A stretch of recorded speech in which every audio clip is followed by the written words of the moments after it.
inbounds, a good effort on his part on the pass from Hinkle for the two-point conversion, and we are looking at a 13-8 score with 9:53 to play in the first half. I'll tell you, I'd like to talk to Mike Miller right now and ask why the reasoning behind the two-point conversion, because they had already missed an extra point, so 2 scores and 2 extra points, and you have the lead. So I'd be curious to know why go for the 2 at this point in time. I wonder if he changed his plans after the penalty, or if they had intended to go with the two-point conversion all along. Well, I'm not familiar with the place kicker to know what his range is, but a 5-yard penalty shouldn't affect you on an extra point opportunity. Frank Russell, the man who does it all, will now be kicking off for the Comets. So he scored a touchdown, caught a pass for a two-point conversion, and now he's going to kick off, all in the span of just a few seconds on the clock. Hawks back deep. Taking the ball is number 31, Joby Mays. He's got some opening along the near sideline. Joby Mays may go all the way. He's at midfield. He's at the 30, the 20. Joby Mays is going to go all the way for a touchdown. No markers down. No markers down. That started out innocently enough, Dan, and once he was able to turn the corner and come to the right along the near sideline, it was a foot race, and he won it. Best possible circumstances. They had a right return on. The ball went down the left hash mark. So it gave him plenty of field to work to. Once he got to the corner, the wedge really punched a hole, and then Joby Mays turned on the foot speed to run away from him. That takes the wind out of the Comet sails. And Hazelwood Central calls timeout in this situation. Try and reestablish a little ardor. I know we're looking at the yard stripe, Steve, to try and figure the return. And I'll tell you, I don't know exactly where he took the kick in. Maybe we'll get a replay. I don't know if we have that opportunity or not. I would say at least an 80-yard return. Oh, I think he was. I don't know if he was inside the 10. I think it was either the 13 or the 8, but I couldn't tell as I just glanced up. Yeah, we can give him credit. Let's see if we can pick it up here, but nonetheless, a tremendous effort.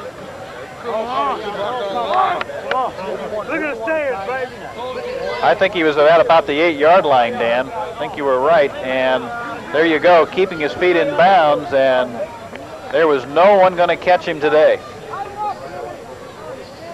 Joby Mays, number 31, we're going to give him credit for an 82-yard 87 yard touchdown. I think it's 87.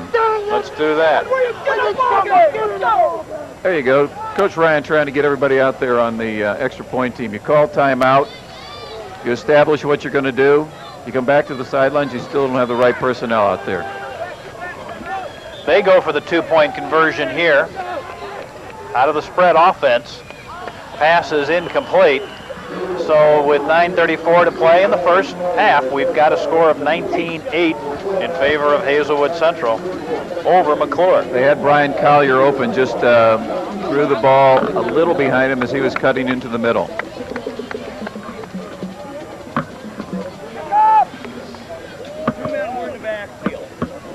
So just when it would appear that the McCluer Comets had gotten themselves back into this ball game, the return kick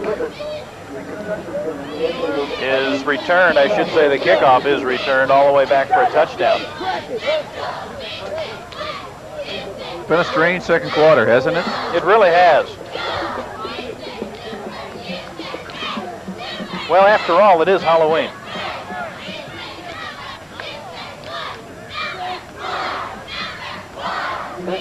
Now let's see what they want to do. They've kicked it flat 3 times. The third one really hurt them. Matt Bright to kick off. Back deep are Ray and Harris for the Comets.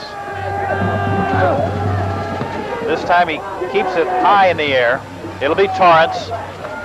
He's at the 10. He's got 20, room. 25, tries to cut back upfield. He does have some running room, but he is hit and knocked to the ground. Boy, Rob Price has really been Rob big. Price tackle. He's really been big in this first half. Good open field tackle. And had he not put the stick on Harris at that moment, Harris might have returned the favor and taking it all the way into the Hazelwood Central end zone. Come on now. Comets will take over. They need to get their running game going, although they break the formation and now will go with the one-back offense. From their own 38, the pass from Hinkle was intended for Ryan, who came out of the backfield down the right sideline, and the pass was incomplete. Hinkle has really not been accurate with his throws that go beyond a distance of about 15 or 20 yards. Well, you know, when he's got the longer routes, he's got that much more pressure on him, and I think he has to make a decision a little quicker, and so you're not going to be as precise with your passing. But I still think it's important for McCluer to establish something on the ground. They're not a team that's going to live off the pass. 2nd and 10 from the 38. Receiver split wide to the right side. He is open and thrown behind Ryan Ray, the intended receiver. And that time Ray slipped as he tried to adjust to the ball in flight. That was a catchable ball, but his spikes gave out from underneath him. It'll be 3rd down. 2 incomplete passes on this series for the Comets. I'll tell you, this is not suburban North football where everybody throws on every down. Hazelwood Central has decided to take a timeout here. 9:07 to go in the half. They have an 11-point lead in the contest. Yeah, I was thinking we were talking about that 2-point conversion now. Now a touchdown, a 2-point conversion, and a field goal gets you back to even in this game. So, you know, the mathematics in this game is strange as well.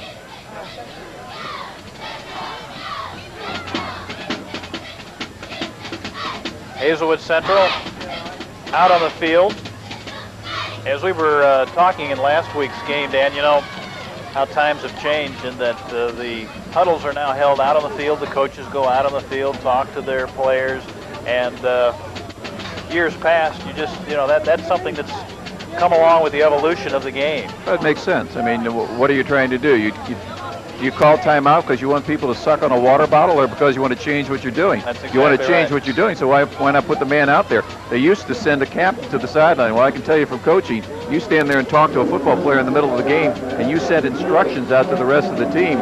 You know, that's like throwing a message in a bottle in the ocean. It's not going to reach its destination very often. There you go. 3rd down and 10 from the 38. This time Ryan Ray is split wide to the left side. Lone setback, Hinkle to throw, intended for Ray, and he overthrew him. Ray had perhaps a step on the defender, Sean Williams, but again the pass was a little too long. And it'll bring up 4th down, and the Comets will have to kick it away. You know, something else that's been unusual about this game, with all the plays we've had, with all that's gone on, we've only had the one penalty that I recall, and that was on the extra point. You know, you're running the multiple formations, you've got the motion, you've got all the shifts going on, and we haven't seen a penalty. That's good coaching. Eric Jefferson, kick it away, standing at his own 26-yard line. Watch the face! Watch the face! Williams and Smith are deep for the Hawks. High snap. Jefferson has it blocked. And there's Alexander. Demetrius Alexander is going to return it to the end zone for a touchdown. That block was made by number 83, Sean Joseph. Bounced right into the hands of Alexander.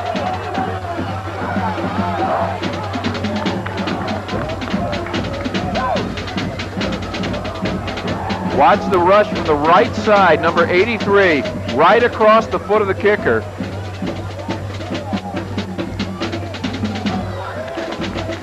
He went in virtually untouched.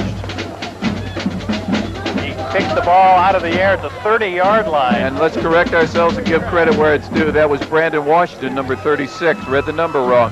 36 with the block. And Demetrius Alexander with the touchdown. Jason Cooper into a try, the PAT for the, had the wrong, Matt Bright in the try to PAT, and it is good this time.